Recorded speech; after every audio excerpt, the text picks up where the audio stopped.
تازہ ترین ویڈیوز کے لیے چینل کو سبسکرائب کر کے بیل آئیکن اور آل نوٹیفیکیشن پر کلک کریں تاکہ آپ کو ملے ہر خبر سب سے پہلے۔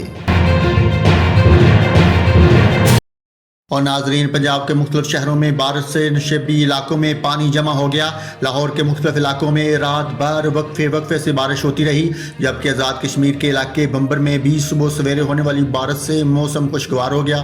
شکرگار، گجرات، حافظ آباد سمیت پنجاب کے دیگر شہروں میں بھی جم کر بارش ہوئی، جبکہ نشیبی علاقوں میں پانی جمع ہونے سے شہریوں کو مشکلات کا سامنا کرنا پڑ رہا ہے۔ ادھر راولپنڈی، اسلام آباد میں موسلا دھار بارش کے بعد راول ڈیم کے سپیل ویز کھول دیے گئے۔ محکمہ موسمیات کے مطابق آج اسلام آباد، کراچی سمیت پنجاب، خیبر پختونخوا، مشرقی بلوچستان، گلگت بلتستان اور کشمیر میں بارش کا امکان ہے۔ ان علاقوں میں تیز ہواؤں اور گرج چمک کے ساتھ بارش ہو سکتی ہے۔ اس دوران چند مقامات پر موسلا دھار بارش کی بھی توقع کی جا رہی ہے۔